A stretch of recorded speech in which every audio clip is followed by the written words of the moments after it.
ఉదయ్ కిరణ్ తను మనందరికి దూరమై 11 సంవత్సరాలైనా తనని మర్చిపోలేకపోతున్నాం. మన ఇండస్ట్రీలో ఎంట్రీ ఇవ్వాలన్నా ఎదగాలన్నా అంత ఈజీ కాదు. ఒకటి బ్యాక్గ్రౌండ్ ఉండాలి, రెండవది తెలివితేటలు ఉండాలి. ఆ రెండు ఉదయ్ కిరణ్ గారికి లేవు.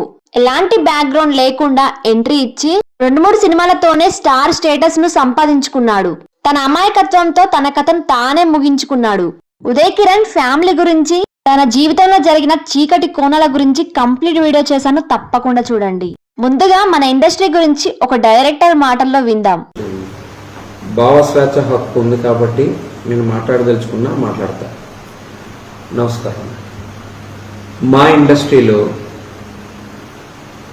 ఇండియా మొత్తంలోని, ప్రపంచం మొత్తంలోని నెపోటిజం అనేది బాధపడుతూ ఫీల్ అవుతున్న ఇండస్ట్రీ మా తెలుగు ఇండస్ట్రీ. మా తెలుగు ఇండస్ట్రీలో ఉన్న దిక్కుమాలిన నెపోటిజం అంటే వారసత్వ పోరు. ఈ వారసత్వ పోరు ఇండస్ట్రీ పెద్దలు ఎవరైతే ఉన్నారో, ఒక సురేష్ బాబు ఫ్యామిలీ, ఒక మెగాస్టార్ ఫ్యామిలీ, ఒక అక్కినేని ఫ్యామిలీ, ఒక నందమూరి ఫ్యామిలీ, ఇట్లాంటి ఫ్యామిలీస్ అన్నిటిలో నలిగిపోతున్న ఇండస్ట్రీ, కొత్త వాళ్ళు రాలేక ఏమీ చేయలేక నలిగిపోతున్న ఫ్యామిలీ.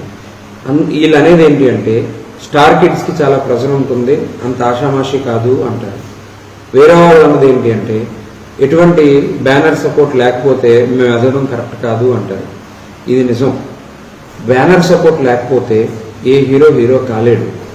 ఒక వ్యక్తిని అందంగా ఉన్నా లేకపోయినా పదే అంటే తినగా